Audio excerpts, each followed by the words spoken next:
All right. Hello, everybody. Welcome to the latest edition of the LPL Market Signals podcast. Jeff Bookbinder here with my good friend and colleague, Barry Gilbert.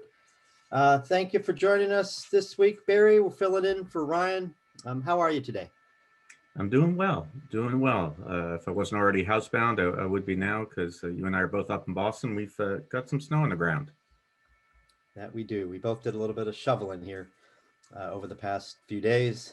I guess a foot of snow wasn't enough in that first wave, and we got another couple of inches over the weekend. So hopefully you're done with all that, Barry, and looks like a little warmer weather coming. Before we get into the market content, I will say I'm glad that Ryan isn't here, because if he was here, he would be reminding me that Ohio State beat Northwestern in the Big Ten championship game. So glad we don't have to talk about that. We can focus on the markets. So let me give you the agenda here before we jump in. First, we're going to talk about the stimulus that is going to a vote in the House and the Senate today. It's fully expected to pass $900 billion, give or take. So that certainly will help support the economy and the markets in the near term. We're also going to talk about recent evidence of slowing momentum in the U.S. economy. We're still recovering, but certainly that recovery has slowed. Next, talk about the Fed. Barry is our chief Fed watcher, and so we'll get his thoughts on the meeting last week. That was really the one of the biggest stories last week, other than the vaccine rollout and the lead up to the stimulus agreement. And then we'll close with a look at some interesting market stats. This is actually our last podcast of the year. We're going to take next week off for the holidays. We'll be back with you in January. It was, of course, an extraordinary year in many ways, a year to forget in many ways. But just focusing on markets and the economy, there were some really, really interesting things that happened. And so we'll pull out some of those here at the end. So let's, I guess we can start with just a recap of the markets last week. We were up about 1.25% on the S&P, but, and you can see that here for those watching on YouTube, but the NASDAQ and the Russell 2000 did much better, up 3% last week. Certainly, some optimism about the economic reopening at work there. Barry, when you look back at last week's solid gains, it was actually the 5th week out of 7 we've been higher on the S&P. What stands out to you? Progress on the stimulus, because it wasn't very clear, and the Fed meeting, which you already mentioned. Stimulus, fiscal, monetary stimulus, fiscal coming from Congress, monetary coming from the Fed. That's been so important to the rebound, and we got more signals last week that both of those are improving or in place. Yeah, certainly no surprise at this point that a deal got done over the weekend, but certainly there was a lot of uncertainty a month or two ago about whether we would get there. So good to see that agreement was put in place. I'll just give you some of the highlights from this stimulus package. Again, the goal here, and this is actually the title of our podcast today, a stimulus bridge to economic recovery. The goal of the stimulus is to help prop up the economy while we continue to fight this latest wave of COVID-19. The stimulus proposed stimulus will get us into the spring, and at that point, certainly a lot more people will be inoculated. We have a number of pieces to this. Again, nothing a surprise based on what we've seen in the reports over the past couple of weeks, but we got direct payments to individuals and families. We got small business aid, quite a bit of it, supplemental unemployment insurance, funding for procurement and distribution of vaccines, relief for hospitals, relief for schools, colleges, rental assistance, The eviction moratorium was extended. There's funding for airlines, for live event venues, some tax credits, just a number of pieces that should help the economy at least withstand the impact of these restrictions that have gone into effect here over just the last few weeks, particularly on the coasts. So, the last piece of this to get it done, we did see the state and local government funding removed. That helped get this to the finish line. Very controversial. Certainly the Republicans don't want that. The Democrats do. No liability shield for businesses. The Republicans wanted that. Democrats didn't. Those came out, and that paved the way for a deal. Now, Barry, this is going to be even more important, this stimulus support, now that we've gotten the news over the weekend about this UK strain of the virus. What can you tell us about that? What do we know at this point? We know that there are a lot of travel restrictions around the UK. This mutation, they think, is transmitted more easily. What might be more important is the things that we don't know or that we need to discover. It's unusual for a mutation this quickly to have a vaccine not work for it. So, we suspect that the vaccine is still likely to be effective. It's possible that it will be less effective, but we still have to see. I think right now everyone's just being cautious. A lot of these travel measures initially, they're just short term so that there's a little time to stop and think and figure things out. But UK is being very careful, probably its strictest shutdown since last March. Yeah, most countries are banning travel to and from the UK. The strain, I think, has been observed in a few other places. So, we don't have reason to believe the vaccines won't work on this latest strain, but certainly it's very early. We will certainly have to wait and see. We also don't have evidence that it's more deadly. Hopefully, we don't get that either. So, stimulus is very important in that we're going to see more restrictions in the near term, not less. And so for those of you viewing on YouTube, you'll see here, we have added up all of this stimulus and put it in percentage terms relative to GDP, just to make the point of how aggressive policymakers have been, both the Fed and members of Congress and the White House. So in 2008, the crisis was just slower to evolve. Fiscal stimulus then was only about 1% of GDP in 2008. We got about 10% of GDP this year in fiscal stimulus. So just many times the amount delivered to juice the economy in the first year. And now that we're going to get this additional jolt of stimulus in 2021, we're actually looking at about 6% of GDP next year in stimulus, if we assume that the stimulus all hits next year. That's about in line with what we got in 2009. So add all that up, 16% of stimulus, 16% of GDP in fiscal stimulus. That is more than double what we got in the financial crisis.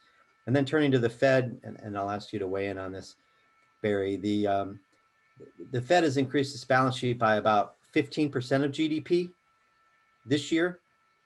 That's also more than triple what we did, or what the Fed did in 2008. We'll see what happens next year, but just really bold and prompt response to stimulus. Yeah, this was so important for restoring confidence in the economy, getting markets to start functioning smoothly again on both sides. And the turnaround was fast. It happened very quickly. We do know the Fed's going to continue to purchase bonds in 2021, so we'll have support on that side as well. And it's just important to keep in mind that this was to fill a hole that we knew would be there in the economy, that we expected at the time would be there temporarily. We weren't sure then. It's looking clear that it will be temporary, but we knew that we were making the decision to have some shutdowns or stay home or be a little bit less active. And we're just filling in that gap. It's pretty amazing how quickly Congress and the Fed responded to that. Yeah, we needed a bridge, and we got a big one. Maybe it was less than ideal to have to wait so long for this latest package, given the need out there. But nonetheless, this is certainly going to be very helpful as we continue this battle for the next few months. So let's transition next to the recent evidence of slowing momentum in the economy. We, and looking back at last week, this was probably one of the more popular narratives as we, looked to stimulus and vaccines. And this probably did help push policymakers over the finish line here, right? We've seen a number of pieces of economic data that have suggested the economy is slowing. This is one of them. This is the leading economic index, the index of leading economic indicators, which, Barry, you pay close attention to this. It has a lead time of about 6 months. It's a basket of 10 different indicators that collectively have shown the ability to forecast the direction of the economy. And this has slowed a little bit here recently. Yeah, all the data that we've seen has said that we're seeing an economic slowdown. This one is leading. We have a lot of short-term indicators that have seen it as well. It goes back to that theme of building a bridge. We expect that this is going to be temporary, might be months, but we are seeing the signs that the economy is not growing as quickly. There's even some potential that we could see a modest contraction. Yeah, some Wall Street firms are forecasting a contraction in GDP in the U.S. in the first quarter. It's looking likely that we'll see some growth in the fourth quarter, but we'll have to see what happens as we start the new year. Some other pieces of evidence that the economy is slowing down. The job market here, jobless claims are up the past 2 weeks. And that may continue, unfortunately. One easy example is restaurants. It's harder to do outdoor dining in cold weather areas. And so, you may see more layoffs, certainly in restaurants. And there are a number of other restrictions and closures that will occur as a result of this latest wave, which is still worse than the first two waves. So we'll probably see this indicator go a little bit higher. Still, you don't want to dismiss the massive improvement, right? I mean, from 7 million claims back in March to now, in the 800,000 range. Big improvement. The job market has clearly benefited significantly from the reopening of the economy since the more severe lockdowns in the spring. We're just going to have to watch this in the near term. You could end up seeing another million print on weekly claims here over the next month or two. And then we also got the first decline in retail sales since the spring. I think they rose every month since April before the revisions took the October reading down slightly. Then we got another down reading in November. So certainly the retail sales and the important consumer, the biggest piece of the economy, we'll have to watch closely. And then, on top of that, we have this new strain of the virus discovered in the UK that's probably going to lead to more restrictions than we even know about right now. So, this is why we need that bridge. Let's turn to the Fed. This is your specialty, Barry. We had the Fed meeting last week. People thought, maybe we would get an increase in bond purchases, and we didn't. Some people were worried that if the Fed did nothing, that could be perceived as a disappointment. It looks like the Fed gave us just enough to please the markets, right? Yeah, just enough is right. What we got is guidance, clearer guidance on bond purchases. Initially, market participants thought this wasn't enough. When I say initially, for about 15 minutes, 20 minutes. And then Fed Chair Jerome Powell had a press conference. He convinced a lot of market participants that, in fact, this was significant.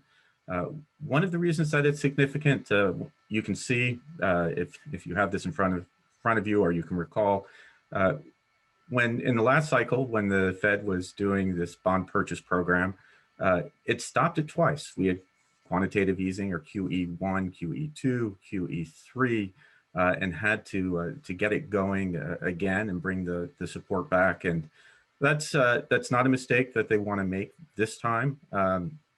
And so Powell provided greater clarity on how long they're going to be buying bonds, and that actually matters to the market. Market knows that the support is going to be in place for a while. Of course, if the economy starts doing absolutely great, the Fed might shift its policy a little bit. But the guidance is still pretty important. And Jeff covered the fiscal side of things. This is the monetary side of things. This matters too. Part of what's important about this is, people keep asking, when is the Fed going to run out of policy tools, or have they run out of policy tools? Are they out of ammunition? And pretty clearly, they've shown again and again, the answer so far has been no. There's still a lot that they can do if they need to in order to support the economy. And there's a whole lot of support in place right now. Yeah, that is for sure. So, it looked like it was going to be tough for the Fed to please markets last week if they didn't increase purchases or shift around what they were purchasing, but they managed to thread that needle. Good job by Powell and company keeping the markets placated. I guess the real test for me is going to come next year. We could see a real surge in economic activity in the second half of 2021. In fact, that's probably our base case, right? Once enough people are vaccinated that these restrictions can all come off and people are more comfortable getting out and doing anything, everything that they used to do, there's going to be some pent-up demand. So a surge in economic activity in the second half of the year could cause market-based interest rates, primarily the 10-year, to move higher, could cause inflation, probably will cause inflation to move higher. The Fed might say that's temporary, and it probably is, but it'll be tough for them to stick with this guidance through next year. They will be tested, at least based on how we in LPL Research view the world. That will be very interesting to watch. So for Fed watchers like Barry, I think you're going to be entertained come back half of 2021. So why don't we move on to the last segment that we had for you today, which is interesting market stats for 2020. It was such a difficult year for all of us. Certainly we don't want to dismiss the human tragedy and suffering by so many out there, but at the same time, you really have to be impressed with how resilient the stock market has been. I think, if you would point to one reason why stocks have done so well, it's that the market and market participants have been able to look ahead to recovery, right? The ability of the market to look forward has really helped drive this recovery, the rebound from the bear market, and caused the S&P to actually produce 31 record highs this year, which is really amazing. We got one new high after Ryan created this chart, which shows 30 this year. 31 new highs, a lot more for the NASDAQ than that. Really amazing. So, we put together just a list of some other really neat market stats. And certainly a lot of these suggest further gains ahead, by the way, which is what really matters most to investors. And we, as we put out in our 2021 outlook, do expect solid gains for stocks in 2021. For me, what stands out the most is that we were down over 30% and are still going to end higher. Just remarkable to come back. That's never been done before. Not in the history of the S&P 500, even back to the S&P 90. going back 90 years. For the first time since 82, we had two 10% up months. Some of these are policy related.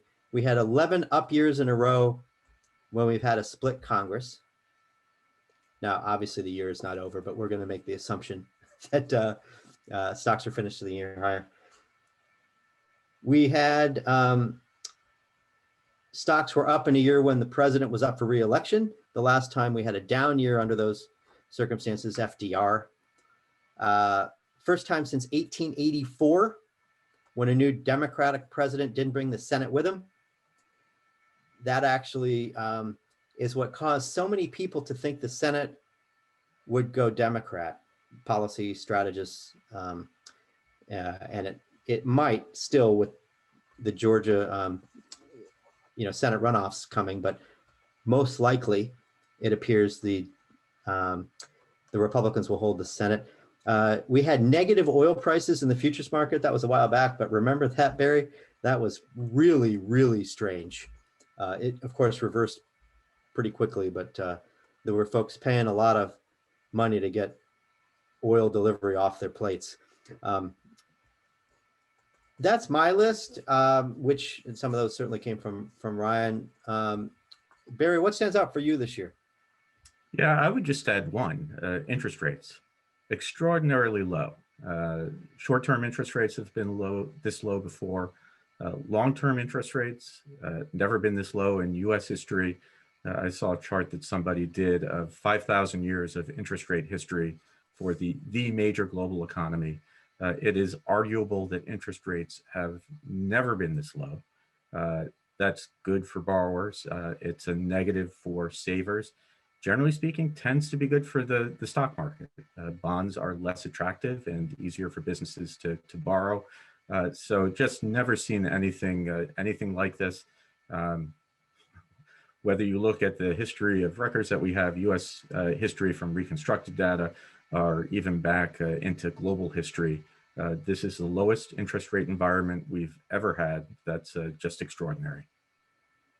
Yeah, I think the 10-year yield went to 37 basis points, if I'm not mistaken. Hopefully that ends this many decade bond bull market, and we'll start to see transition toward more normal yields next year and beyond. But yes, certainly the interest rate environment has been truly extraordinary, no doubt, and is one of the things that probably everybody should have in their 2020 year in review pieces over the next week or 10 days. So let's go ahead and end it there. Let me thank Barry for jumping in here and filling in for Ryan on the latest edition of the LPL Market Signals podcast. Again, we're going to take next week off for the holidays. We'll be back with you after New Year's. So everybody have a wonderful, wonderful holiday season. And we look forward to being back with you in a couple of weeks for the next LPL Market Signals. Take care, everybody. Have a good one.